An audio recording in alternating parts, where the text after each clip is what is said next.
Welcome to the Playful Domme, the Poly Wife, and the Virgin podcast, where we share our most intimate stories, experiences, and details of our love lives, our intimacy lives, our play lives, and giving you the opportunity to gaze in and get a glimpse of what could be possible in your life as well. As we share our stories, our adventures, we weave in tips, tricks, and techniques to help build your confidence, boost your courage, and give you the opportunity to ask for what you want in your life. Welcome to the podcast. Oh, and just a couple of quick thoughts before we get started. One, we are just everyday people. We are not professionals, licensed therapists, anything like that. This is for edutainment purposes only. This is not medical advice or legal advice, financial advice, nothing like that. Listen at your own discretion. And this is for mature audiences. We're going into deep subjects and sharing deeply about intimacy and all the things about that. So just notice who you're around and let's go. Okay, hold on just a second. Don't get dressed on our account. Yeah, don't.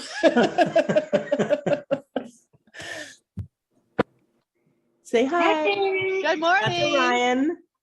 Good morning, Ryan. He is my very first long-term boyfriend, and his wife too. So, anyway, Jess was going to tell us a story. Are you going to tell us a story of how you met Josh. Okay, let's do that.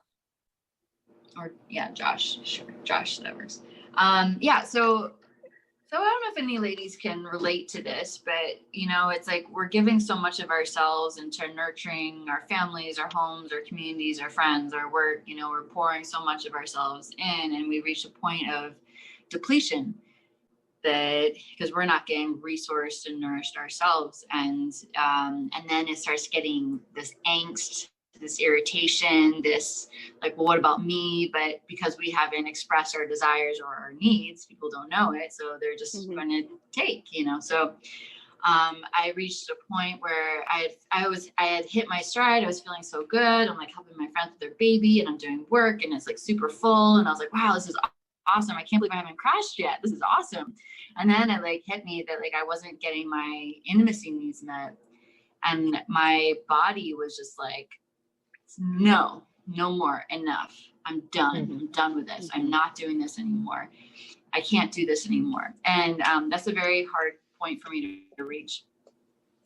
And I was like, I guess what am I going to do? I'm going to drive 7.5 hours to see Sarasota guy for a couple days for a booty call. That's what I'm going to do. Or I'm going to fly to California to see another, like, no, I'm not going to do this. So I was very clear about my desire. I was very clear about my fuck no. And I cried because I didn't know how I was going to possibly find anybody in Alpharetta, Georgia that was going to like fit like me, like, and so then like, but my body really wanted to dance. So I had been planning on going out dancing. So I went dancing to this local bar, like nothing special, local bar with a live band. I walk up, there's a really cute guy there.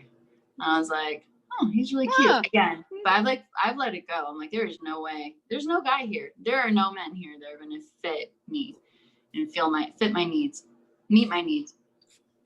And then he like I noticed how cute he was. And then I went inside and he was walking behind me. And like, as I'm opening the door and I look at him and he smiles at me and I'm like, oh, he's got a really nice smile. And so then like, I order food and then I go back outside, but he's not outside yet. So then I was like, well, I'll just go into the bar and order a drink because he's probably there. And like, I go in there and he's there and he's standing there with a woman and 2 small children. And so I'm like, of course. Oh man. Yeah. Of course he's married. Of course he's married. So I went outside and I had my drink and then he comes outside and he's standing near me and I'm just going to rename Ella. Had I already done that? And he's standing near me and I'm like, what do I do? Like, he's like at the end of a table. I don't know what's going on, who he's here with, And so I was like, hello, what's your name? I love it. That's that bold. he's like, I'm Josh. What's your name? I'm like, oh, I'm Jessica. He's like, oh, nice to meet you. I'm like, so are you here with family, friends? I love it. And he's like, no, I'm just here by myself watching the music. And I'm like, cool, okay. So like we started talking, and he's like super funny and everything. And anyways, it ended up like unfolding into this like fucking epic, what the fuck just happened in my life, sexcapade, amazing man who doesn't have a shaman bone in his body. So I decided I was going to be on a shaman diet and not have a shaman at all in my life. Has never done psychedelics, doesn't know anything about kink BDSM, nothing. So good. Yes. Oh, yes. True intimacy. You seduced a virgin. That's awesome. Yeah. He's so good, and he's a beautiful, brilliant man. And I was like, so what do you do? And he's like, I teach guitar. And I was like, how refreshing.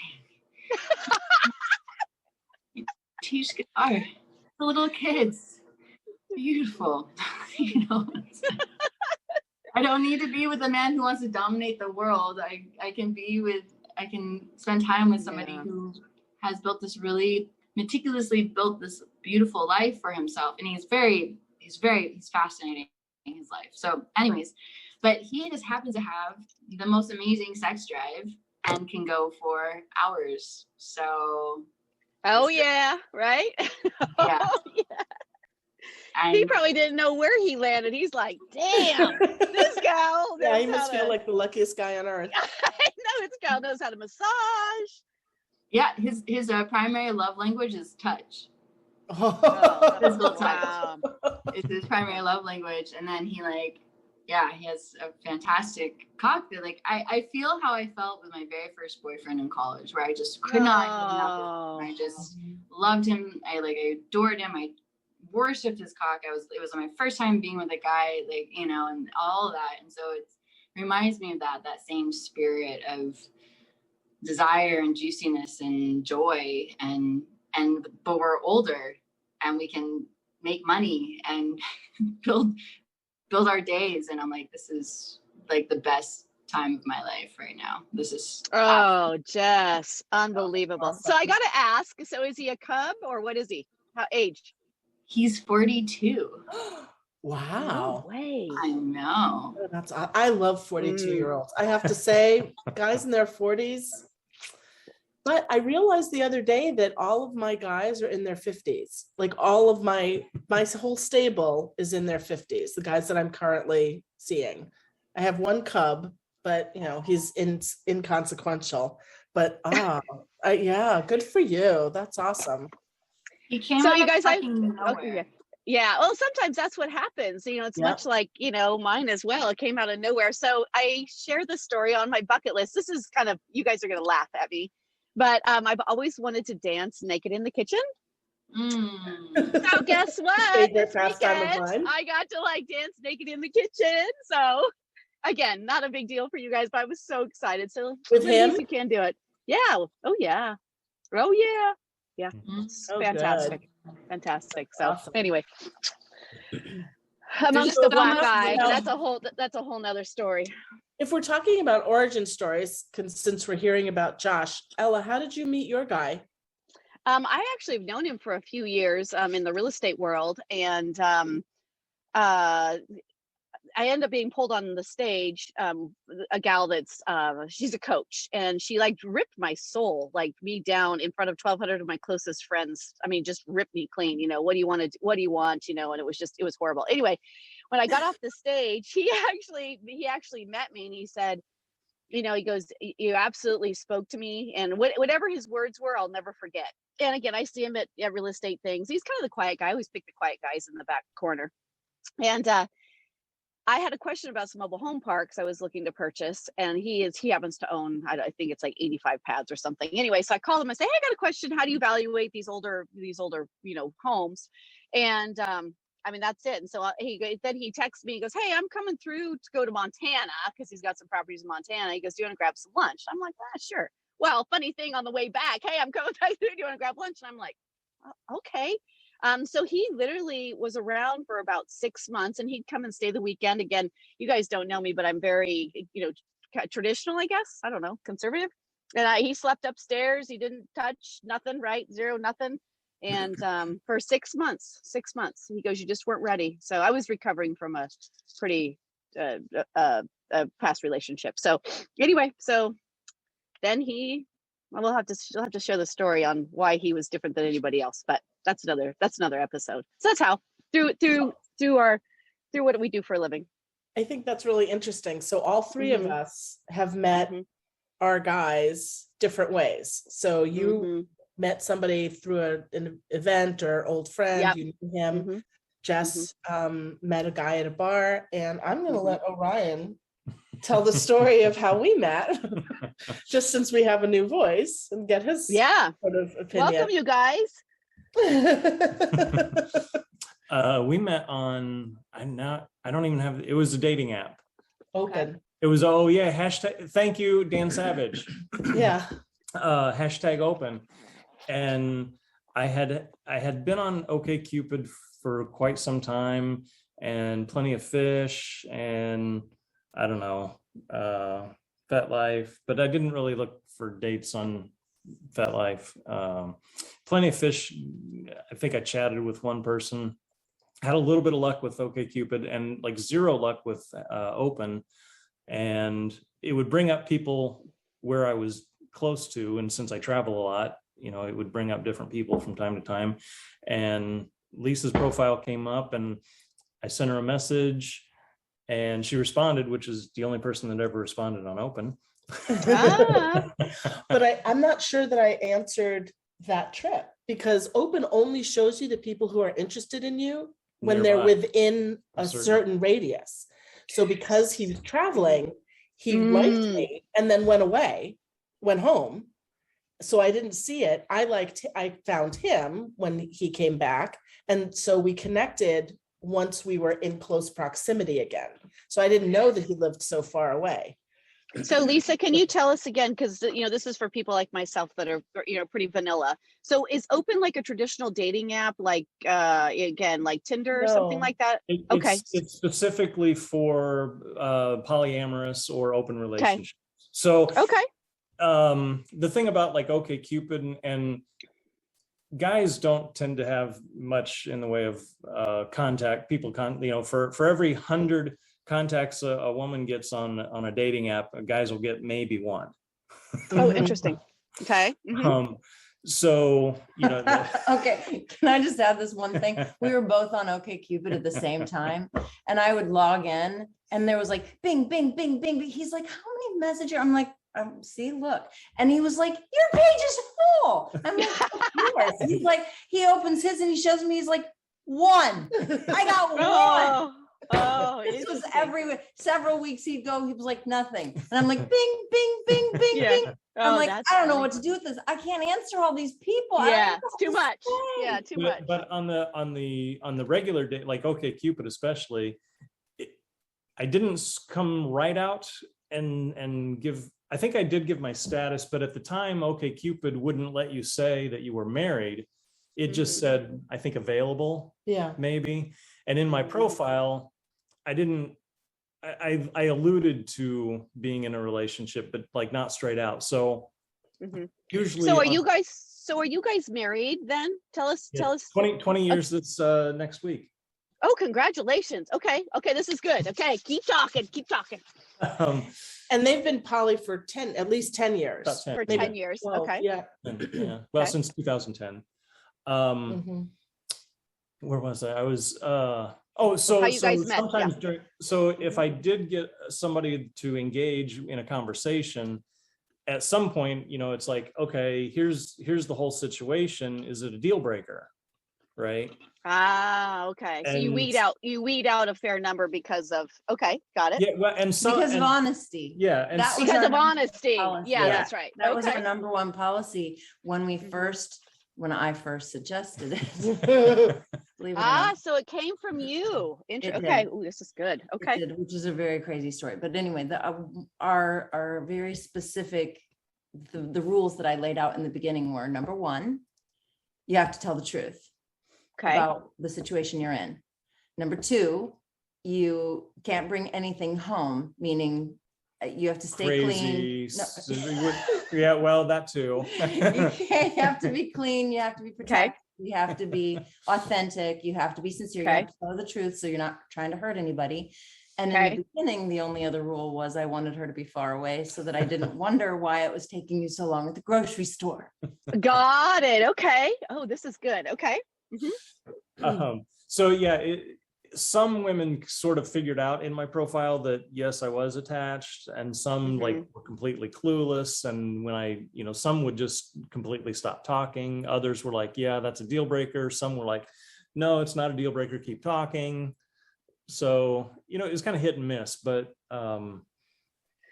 yeah. So open was, okay, we know why you're here because you're probably attached or you have some other relationship, but it's all out in the open. Everything's great, non-monogamous. Yeah, right. We've talked a lot about that, about being honest and being transparent, and very, very important. So why did you decide to suggest this? Do you really want to hear the whole story? Yeah. I'm absolutely fascinated. Yes, please. Yeah, vanillas. We're talking to me. So one day I was listening to this comedian and he was doing this bit about getting married. And he said, here's the thing, to me, getting married is like going out for lunch one day and they say, what would you like to drink with your meal? And you say root beer. And now you will have root beer for every meal for the rest of your life. Right? Yeah. And that's what he said he thought marriage was like. And I thought about it for a little while because he's about 4 years younger than me. And I've come from a much more difficult background. So that as a result of that early abuse and those kind of things, I ended up in being sexualized and sexual way earlier. So therefore I had a lot more experiences with different people before I married him, before 33. So I'd been with a woman, I'd been in a party where there was several of us. I dated lots of people and had lots of different sexual experiences. And my sweet, sweet husband had only ever been totally intimate with one other person. And that was his first. He was such a boy next door. He's such a little Superman. He totally ruined me. Not kidding. He is absolutely been corrupted by me in every way. But anyway, so I thought to myself, lucky him. Right. I thought to myself one day, I'm like, he's 33. Well, at the time he was probably closer to 38. And it's like, if he doesn't ever get to be with anybody else now, he will have to wait until I die. He will have to wait until he's like 60 or something. It'll be shriveled. And what fun is it then? So I was like, he's really only ever had one person other than me. That's just not even enough material to work from to see like what you like, what you don't like, what else you can be, what else you can experience, And I also felt like in our bedroom that things were getting a little predictable. Sure. A little too routine. And I thought, if he went and experienced some other people, he could learn some new tricks. And the last point was he had some issues with his self-esteem, his vision of himself. And I told him, I want you to literally go out and see your reflection in somebody else's eyes who cares about you. And you're more beautiful than, because you always think to yourself, oh, my mother said she loves me and I'm great and I'm this and I'm smart and whatever. She's supposed to, she's my mom, and your wife, if she really loves you, is like, yeah. You're saying I'm good looking or I'm looking nice today or I'm smart and funny. And you're my wife. You're supposed to say that. And I wanted a fresh set of eyes to look at him and him to see his reflection that he's beautiful. Interesting. Wow. And so 10 years later, I came along. And so what did you think when she says, hey, whatever, however the conversation goes? I mean, what were you thinking? Okay, so the First question was, is this a test? Yeah, right. Is this a joke? Yeah, exactly. What am I supposed to say here? He was really dropped his mouth up. He's like, if I say okay, am I going to be in trouble? Yeah, sure. Yeah. And then the second question was, are you suggesting this because this is something you want to do? Uh-huh. And I said, again, those are smart questions, but no, I hadn't thought of it like that. Because I had already had a lot of very eye-opening sexual experiences. The thing was, I was raised in a heterosexual home life, heterosexual society that we live in. When I went to college, part of processing through the experiences I had, I felt safe when I fell in love with my girlfriend, my best friend. And it was the only time I'd ever felt safe in an intimate experience. It was the only time I ever felt like a virgin. Because that was taken at such a young age. I didn't know what it was like to choose to have sex, to be excited and nervous about it, and to not know what you're doing. I never knew what that was like. It started because I was sexualized at 5. And when we met, she liked women and I liked women. So we had a lot in common. Yeah. When we met and I was looking for a woman, I was not looking for a guy, but he became my best friend. And I was like, oh, you're my best friend. And I thought, I'm safe with you because you're in a relationship with somebody else. So I don't have to worry about you. Okay. See how that Interesting. Yeah, exactly. Interesting. So were you worried? I mean, because this is always the question, I mean, for me, and Lisa's helped a lot with this, but were you worried about, like, what if he chooses, another woman over me, or vice versa? How did you guys handle that? At first, I did okay with it because, and I'll tell you, I think my comfort level with our polyamorous relationships ebbs and flows according to how good my self-esteem and my self-worth and my self-love. Interesting. Okay. Every time I get really out of sorts, or I'm losing that self-love or my grounding in myself in my own life, I struggle a little bit more with it. I just have trouble. But when it first happened, I was like, look, I was in a good place. And I was like, look, if something happens, I'm not all that and a bag of chips for you anymore. Pack your shit and get out of my way. Yeah, right. For sure. You're standing in the way of somebody who will truly adore me. I don't want you hanging around because it's good for the kids or because you don't want to hurt me or whatever. You're wasting your life and you're wasting mine, because somebody who really loves me could be standing in your shoes right now, but you're lingering and dragging me along because you feel guilty and you don't want to cut the cords. I'm like, just go. Wow, that's great. If you find somebody that's more, everything. Yeah, more whatever. Yeah. And we had a pretty solid relationship up to that point anyway. And so for me, there was no fear. She didn't particularly like guys, so there was no fear. That worked out pretty good. Yeah. So it wasn't anything I had huge issues with when, after having a couple of experiences, then she met somebody that she wanted to kind of play with. That was a guy. It wasn't as threatening, I think, as maybe it would be to other people, like jumping right into it. Okay. And I think for me, it helped having had a couple of my own experiences. And actually, my first experience with someone different was actually together. So it was kind of a okay. All right. His first threesome didn't come until after he met me. And then there's been several more after that.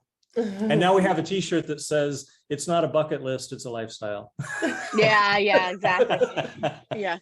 So again, I'm very vanilla. I've never had a threesome. Again, I was married for a long time. And I'm much more, I say it looking for like still the picket fence and the one partner and intimacy. I mean, this is me. I'm much more vanilla that way.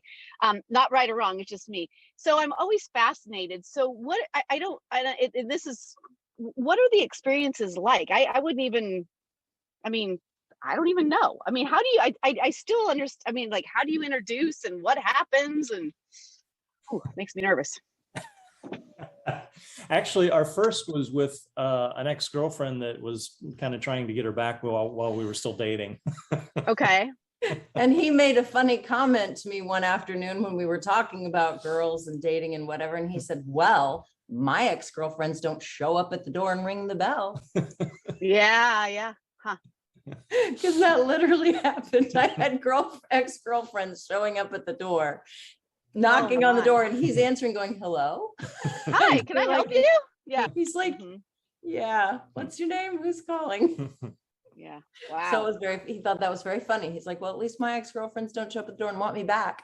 And then the first time with the other woman that I was with, it was more because I think she liked Amy. Okay. I think it wasn't that she tolerated, she liked Amy. And She liked Amy more than you, or in addition to you?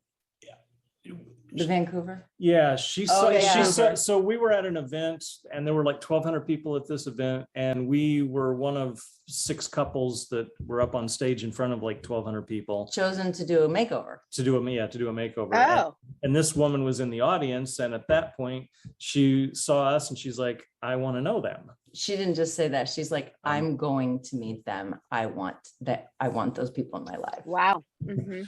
So within a few months, it sort of came to be through, other events and stuff like that. It was so funny. Actually, her ex-partner and I were already friends, and we were coming to another event, and he said, come by and stay with my lover. She's really lovely.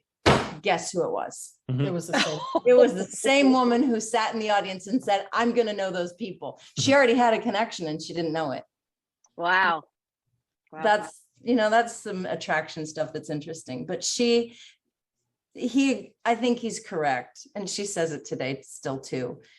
She's like, of course I love, but you're just the most beautiful thing. Of course I love. So that was so, and then 10 years later, we met on this app, and it was our first conversation. I was sitting in a class learning about love and connection. So it was kind of not an intimacy class, but how to generate love energy in our lives. I'm a primary practitioner, and I'm sitting texting with this new love interest, and he's like, well, hey, I'd like to meet you. And I was like, yeah, that'd be great. I'll let you know the next time I'm in town. And we just started exchanging pictures. And so it started with pictures. I always ask for a PG picture first. And then once I establish that I like the PG picture and we start feeling, sort of sexy towards each other, I was like, okay, it would be okay if you sent me a dick pic. So I only want solicited, I'll ask for a dick pic if I want it. I don't want unsolicited dick pics. Yeah. And so I told her I don't send dick pics. He says I don't send dick pics. Right. Okay. So the first picture I had to send her was this. Oh God, yeah. What's his name? Dick Clark. Dick Clark. And then I don't know what Sargent. Dick Sargent. And don't forget the Van Dyke. And then Dick Van Dyke. And I was like, okay, so I got a funny one. Mm-hmm. Yeah, exactly. You got a sense of humor. Yeah, I have a sense of humor. And my husband makes me laugh. So I was like, okay, we're off to a good start. And we actually, we had a lot of things in common as well, as far as like, we had been to some of the similar training events. Yep. Personal development kinds of things. So we had a common language, and kind of a common background, and it was all coming from very similar. We all have a type. Yeah. We joke about that. We do joke about that. So we ended up talking for the first time like March 2nd or 3rd, and then meeting for the first time March 19th, 17th, 19th, something like that. And then I met Amy when I went to my college reunion in Iowa, and they live in Indiana. And so I just flew from Des Moines over to Indianapolis, and I stayed with them. And I landed on Sunday, and I was supposed to leave on Wednesday because, you know, I'm a new addition to their lives, and you know, I didn't want to stay too long or anything like that. So I was like, okay, 3 days is enough. And we hadn't even gotten home from the airport. Can you extend your stay? Can you extend your stay? We just got along so well right away. You know, we just wanted to spend time together. So I moved my departure to Friday or something like that. And I think that was the summer that Jess started living with me. Yep, she moved in. As a matter of fact, when I got home in June, she moved in a couple of weeks later. So yeah, that was the start. And then Amy and Jess and I did a retreat in Sedona in December. So we'll have to catch up on that in a separate conversation, because that's been quite Mr. Toad's wild ride. Yeah, it's been a wild ride. So I just wanted you all to meet them, because they're my honeys and they're here for a week. And this time, and then they'll come back at the end of October for a couple of months. And their RV is parked in our driveway right now, and they'll move it to a RV park for November, Honestly, December. I'm going to say that I think the most amazing thing is that we spent, did you Quarantine. say almost 9 months? Almost 9 months together almost last 9 year. months of 2020 together. Mhm. Oh, you And- guys did? Yeah. Yeah. And I'm Under really- the same roof. Wow. Under the same roof, and we didn't kill each other or anything. Yeah. And Wow. Either at their place or at our place, Yep. or Or both. a combination. it was always a couple months at our place, a couple months at your place. Yep. Wow. So this it was- is like, long term. So COVID You know, was a lot of time together. So Yeah. does Yeah, and Oh, the most so difficult. Lisa, I mean, does your husband join? sure. No, we're not. Amy and I aren't sexual partners. And Oh, you're not. Okay. No, it's the relationship. So this is a V relationship. Okay, this is good. Orion and I are the partnerships, and Okay. our spouses are friends. So they actually have music in common. So they would go off and they would go play at a radio station. They'd play music or go practice or something like that. And so they got along really well because they had music in common, and Orion and I got along really well because we had sex in common. Oh, I get it. Okay. See, I'm catching up. Yeah. Glad I asked. So yeah, I don't play with my husband with other people. So it's Got it. always separate. Mm-hmm. Mm-hmm. and we don't like make a habit of it. It just, if it happens, it happens, and if it doesn't, did it happen this summer at the camp? No. Yeah, so they went to a swingers camp this summer.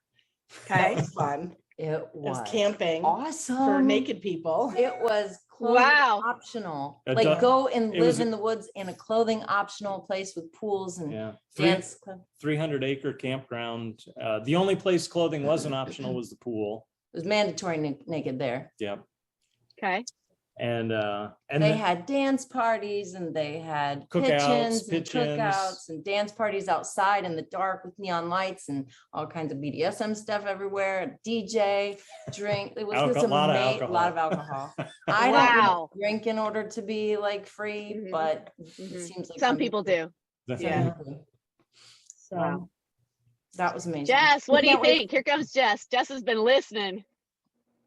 It's always such a delight to see you both. And yes, Amy and Lisa and I were in deep journey space in December, which is juicy.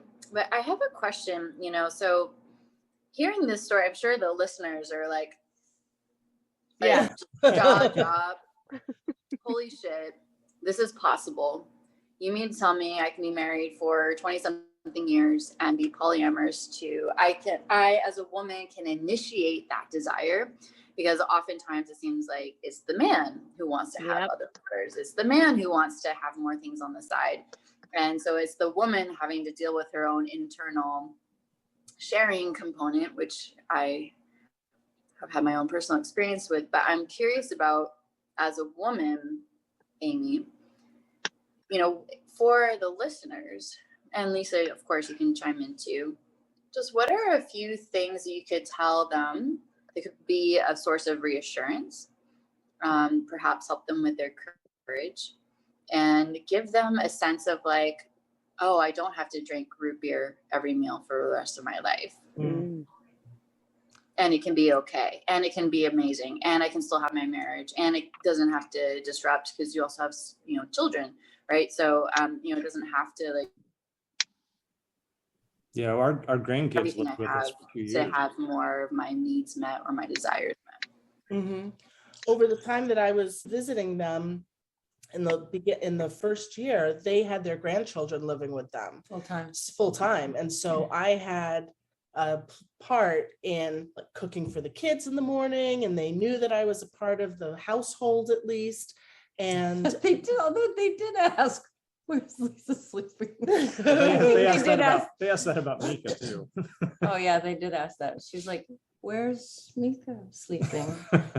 yeah, so the kids just witnessed a lot more love. There was no Community, a lot there more was much community. more Yeah. community, right? And it was the village raising these kids. More so- adults there that they can turn to or say, I'm Yeah. hungry. And it or- wasn't like we were, you know, inappropriate. we were not Yeah. running Sure. around naked and Yeah. No. anything like that where they were. It's always after bedtime when we spend alone time or adult time, Mhm. just like you would in a marriage. But in terms of opening up our marriage and those things, there's a couple of things I would say that I really am grateful for, which is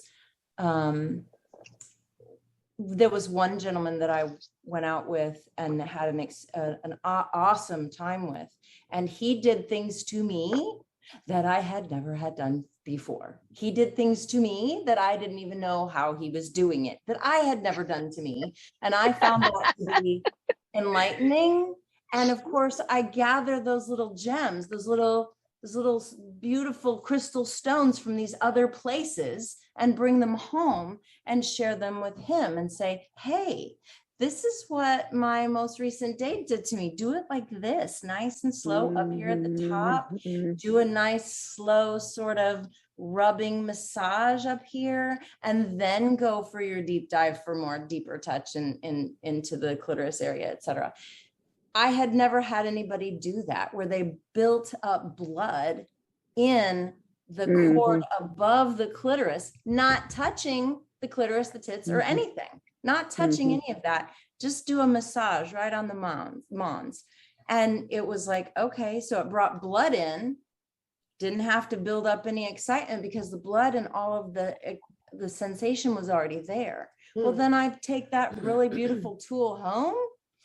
I find that to be a really lovely part of it. But I would say the only other thing is, for me, and I'm realizing that everybody isn't like this, absolute authenticity and absolute honesty and openness is what drives it for me. But there are a lot of people who choose poly in a very different way. Don't ask, don't tell. So it just depends on how you're approaching it. And for me, I'm sort of heart wide open. I absolutely adore Lisa. She's one of the best people in my whole life. And I couldn't be more grateful that he went out and found me a new friend. And the same thing for my husband. He is the two of them are besties, right? They absolutely adore each other. They call each other when, you know, if Orion and Amy have a fight, Orion might call my husband to talk him down. And when he and I were having a problem, I always called these two. I was like, okay. And I can say that because Orion and my husband are so much alike, I would say, oh, I'm experiencing this behavior from my husband and it's making me crazy and it's making me sad and I'm so upset. And he's like, oh, I do that sometimes. And it upsets Amy. And it's not awesome. And I realize that, but it's so hard for me to whatever, blah, blah, blah. And I'd say, oh, so it's not because of me. It's because you are a human with a penis that you have this difficulty communicating. And I don't have to take it personally. So I could go home and be much more loving towards my husband who was struggling with communicating, not because he was struggling with communicating with me, but communicating because he had a penis. Yeah. And he was the kind of human with a penis that had difficulty communicating. I have other men in my life who have no problem communicating, but the two of them helped me walk through difficulties that I had with my husband and made our relationship better because of our association. And I look at it because we're not looking for a replacement, but it's how much more enhancement can we bring to it? Right. It's not about replacing, it's about adding to the love connections and chords that you have in the world and with other people when you can find authentic, sincere people who want to do poly. And I think the biggest difference to me in poly and swinging is that with poly, I want to love you and I want to continue to love you. Not replacing him, but to add more connections in the world and more experiences and more time. He's often away at work for a week at a time, a week or sometimes more at a time. That leaves a lot of time for me to explore not only my solitude, which can be very good, but also experience other people. While he's away, he sometimes ends up in her city and gets to have connection as well. So we can't be together. We cannot. I'm at home and you're away at work. There is no way for us to be missing out on time with each other because it's not possible. Right. So we're enhancing our lives by including other people. So I think I love everything that you're sharing. And I think you guys are sharing things that are at like step 5, 10, 15, 20. I'm curious for the people who are about to maybe start on step 0, you know, that are like, I don't know how do I know if this is something that I want? What if I bring this up to my husband or partner and they're not open to it? Yeah. What happens in that case? That's a good question, Jess. What can I say? Or maybe how can I communicate with them that it's not them? It's just that I have, you know what I'm saying? Like I want, I can definitely address that, because one of the reasons I was interested in other lovers was simply because my sexual tastes were different. I'm married to a very vanilla, well, used to be very vanilla guy. He's been corrupted. She's corrupting him. Corrupted him. But he was very vanilla, and I wanted to experience a BDSM life. And so the men that I sought were meant to be men who could use a flogger on me, because my husband didn't want to. He wants more tantric style of lovemaking, which isn't my style at all. And so I feel like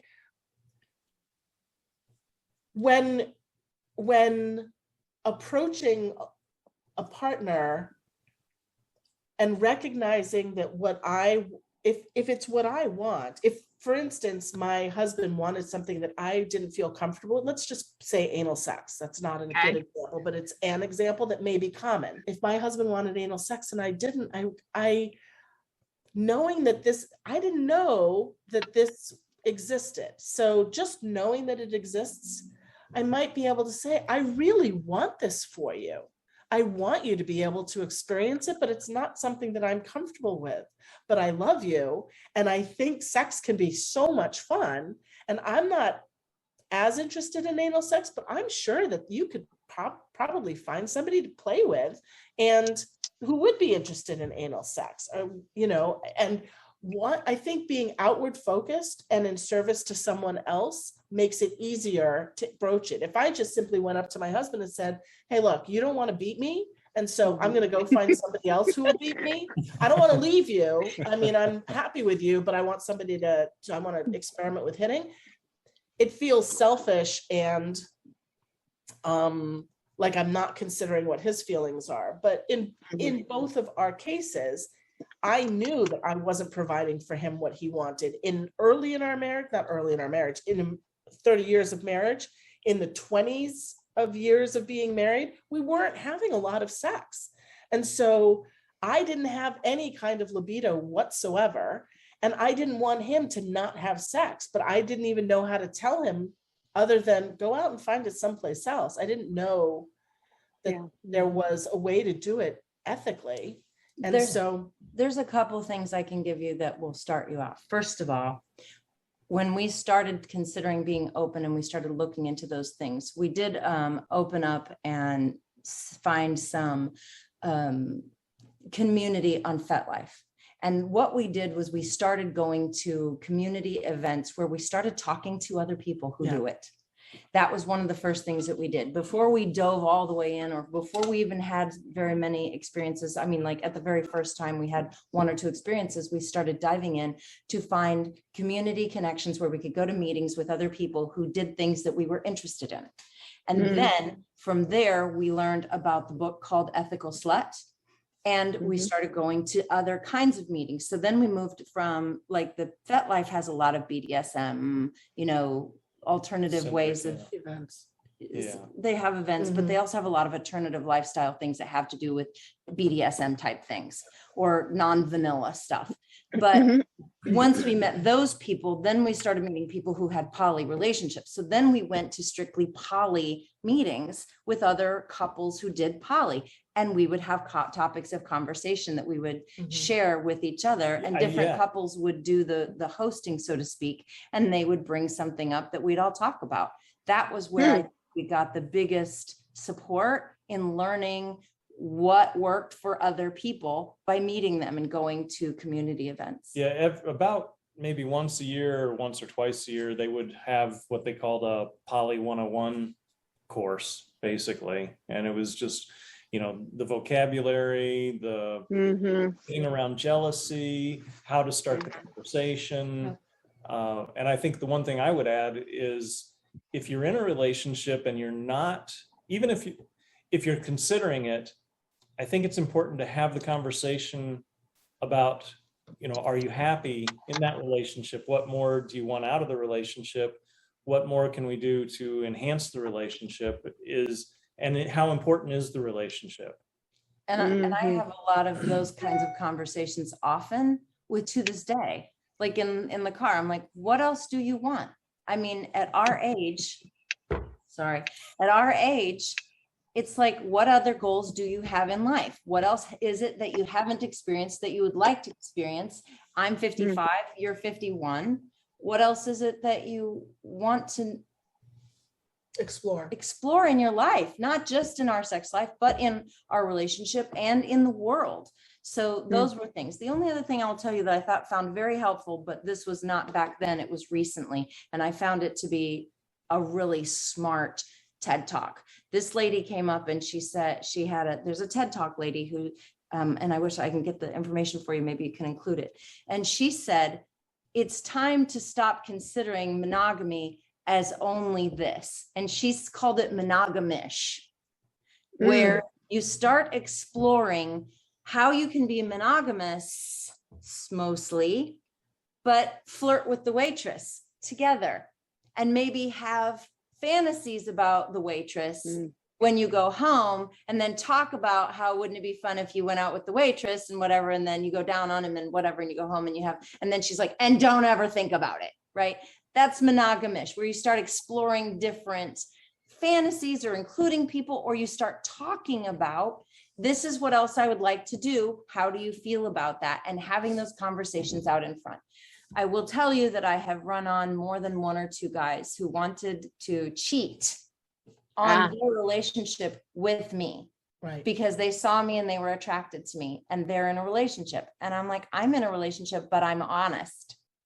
And I always tell them, you know, you're cute and I would like to play with you, but I would really like you to go home and talk with your partner and explore what's possible before you just start cheating with me. I'm not okay with that. I want you to go home and have a conversation that you're not happy, you're not getting what you want, or that you want something more, or whatever, or just simply, I'd like to date somebody, but I am totally in love with you. Would you like to date somebody too? So those are the other tools I think could be very helpful. Well, and I think just talking about it plainly and having access to conversations like this, and the point of our podcast being, you know, the exposure, helps create the climate where it's more accepted. And there's polyamory everywhere. There's polyamory on television now. There are shows that are showing couples and thruples, and we're watching Manifest in this show. This woman loves two men, and I'm kind of like, polyamory would solve all your problems. Just go for it. Just the three of you. It's a throuple. Come on, give into it. So, I think exposure and not being in the closet is important, and that's one of the reasons why I'm talking about it more with people and why we're doing this podcast. There is a portion of the community that the cheating is the excitement. And so, I think I ran into that a couple times too, where the women were turned off. They're like, wait, your wife knows? And okay, well, that's not exciting. I'm not interested in that. Yeah. Jess? I think to myself, get your really big, great thrills on the roller coaster, not in tampering with your life. Because I look at our relationship, and I've said this before, I feel like this is the business of marriage. Okay. The business of marriage is who it is that takes out the trash, who it is that helps pay this bill, who it is that fixes these things, who's the fix-it person, who's the arranging of the contractors, who. I think there's a business of marriage that has to do with being in a household together and having a long-term relationship. That's not the same thing as the romance of marriage. And you have to tend to both. But why blow up the home life that has to do with the kids, the life, the money, who divides up everything? Why tamper with that when you could be honest and say, hey, I'd like to have some of these needs met by being authentic? I think about small towns. So like my small town I grew up in, everyone gossips, everyone talks, so there's the piece too of I have compassion and empathy, because it's like, oh, those people are swingers. Oh, those people are poly. Oh, and there's like, and it's New England, but I know that there's small towns everywhere in this country. So I'm curious about, I guess one other thing about the importance of like discretion maybe, and what, because again, if there's like, let's say there's a couple, they're like, yeah, I'd be open to it, but it's like, but if someone someone in town found out, like, it's going to get blown up, like it'll be an expose, or the fear of it being the fear of what I could lose, not just in my home life, but in my public life. I struggle with that a little bit because of my job. Just like,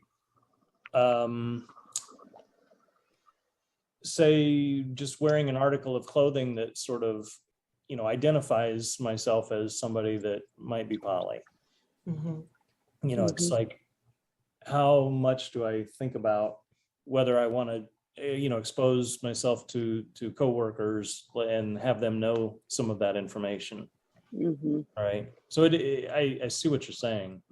But honestly, I'll say that I know it takes a lot of courage, but I feel like an example is politicians like Pete Buttigieg, who's like, I'm not going to play around with the scandal of it. I'm going to pour it all out for you up front and be honest and authentic about who I am, because I feel like that gives you more permission to be authentic about yourself. When I put myself out there and I am vulnerable and I open my heart and I say, this is what my heart is made of, and you can have or say what you will about it, but this is me being truthful, honest, and sincere. I feel like that invites people to be more honest, open, and sincere themselves. Well, when you share your story, you have power of the narrative, and you can spin it any way you want, versus it being discovered and then how it's portrayed is put into other people's viewpoint, perspective, and narrative. So I agree with you, and I applaud the politician who came out, because then they can control the story.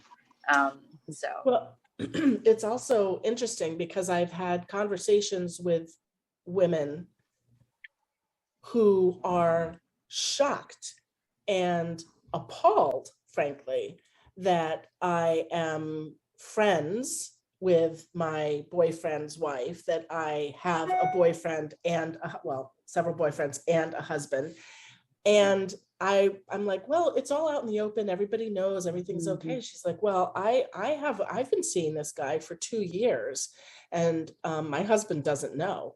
Oh, huh. You are in far more danger than I am, and because you're one to judge. And you're and you're appalled by this. Yes, you're judging the fact that my husband and his wife know about our interactions, but you're keeping it from your husband. And if you're not talking about it with your husband, what if your husband is also seeing somebody else? If the two of you are not getting panels, STI panels regularly, how do you know that you're not passing, diseases back and forth to each other, to the lovers that you've got, that you're not being honest about with them?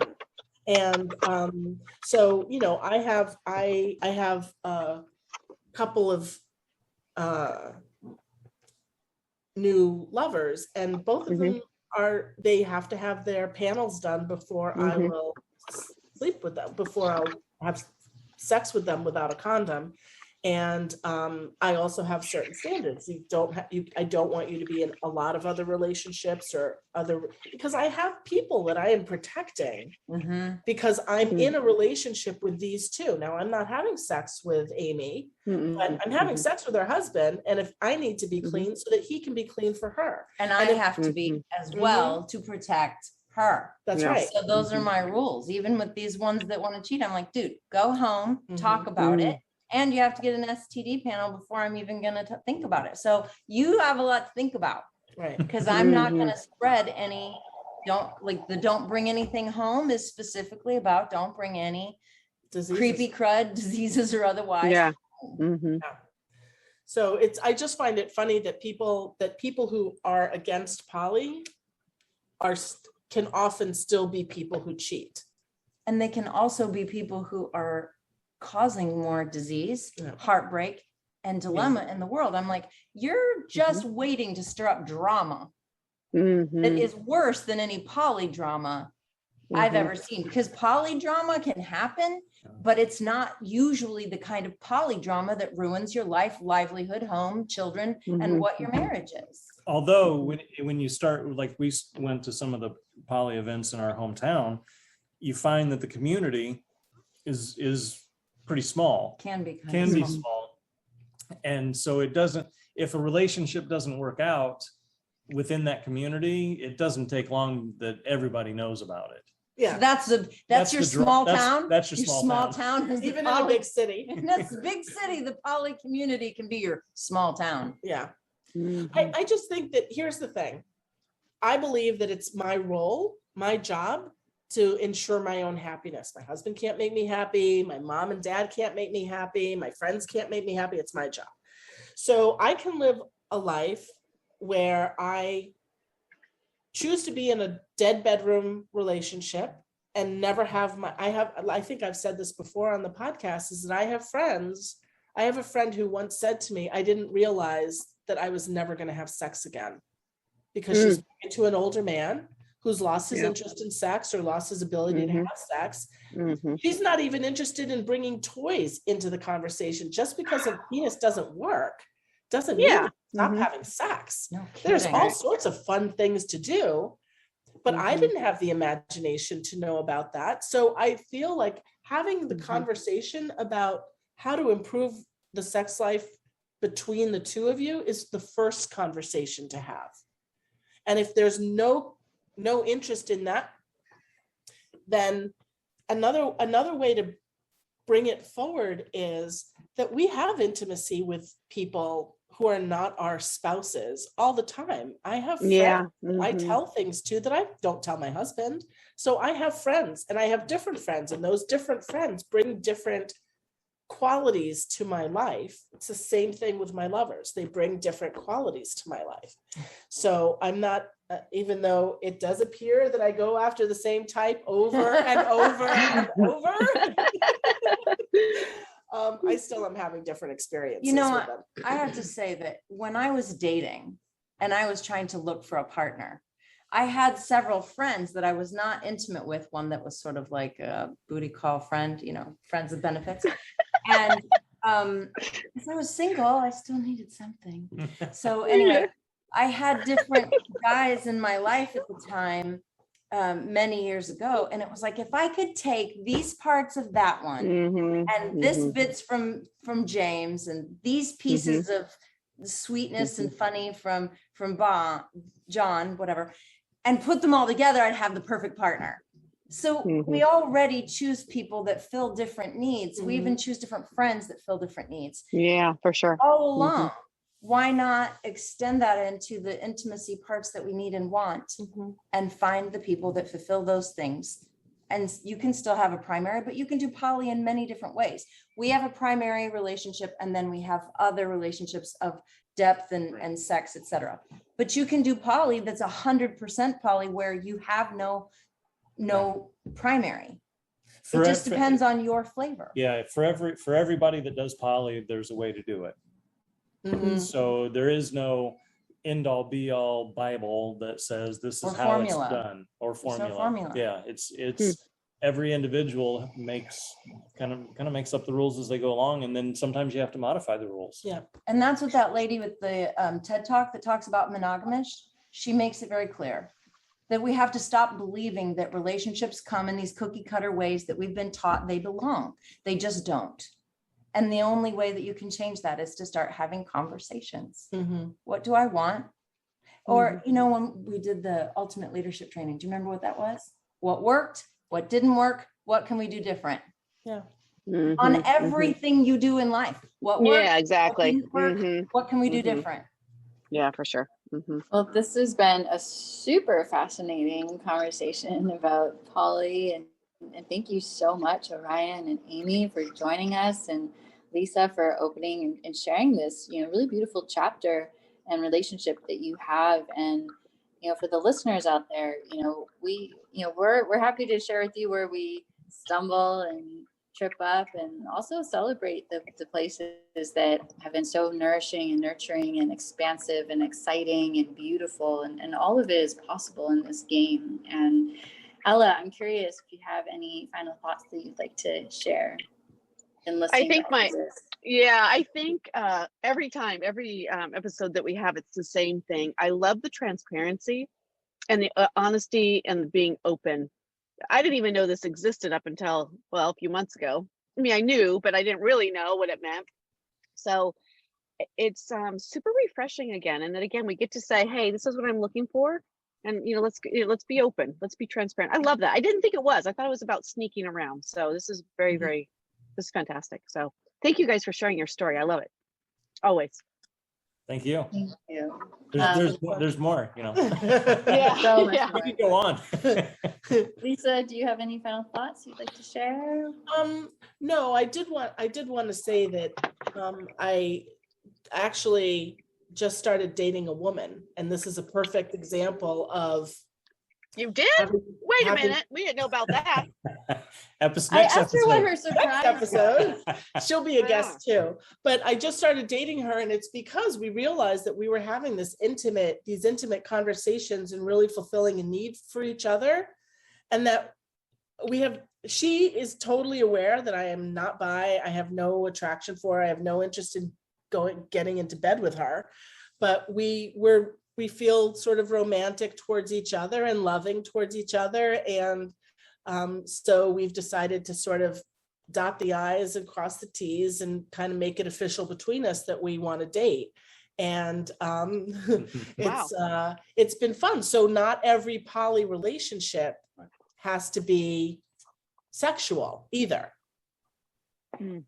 I think that's important, is that whatever your needs are, it's about poly love. It's not necessarily poly sex.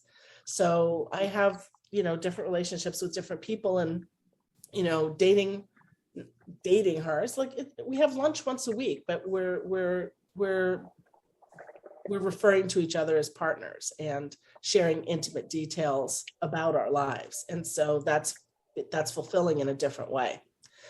And wow. So it isn't always only about sex. is what I would say. And it doesn't have to be. And our guests, Orion and Amy, do you have any final thoughts you'd like to share? It's interesting, like kind of reminiscing and pulling out different pieces of things that I didn't remember, or that I've learned along the way, and sharing some of that. I like that. My only thought is many blessings to all of you. Like, really, my first suggestion is to sit down with yourself and figure out what you want, what you don't want, what's working, and then take that into your relationship or to your partner and say, what's working for you, what's not working, what do you want different, and then go pursue those things authentically. Yeah, I think it's just honesty, being honest with ourselves. It's the best thing, place to start.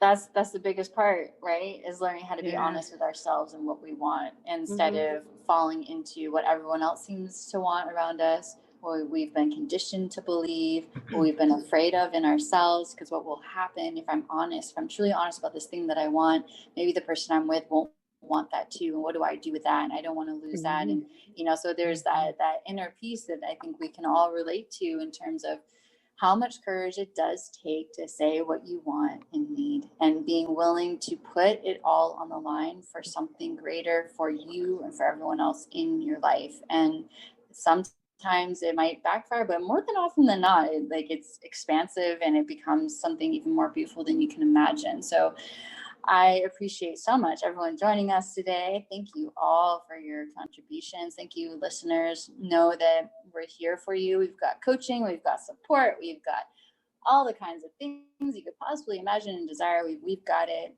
And if we don't, just let us know and we can probably create it. So thank you so much for joining us, and look forward to connecting soon. Bye for now. Awesome. Bye, everyone. Bye. Have an awesome day. Want more? Head over to theplayfulpodcast.com for all the juicy things we have to offer.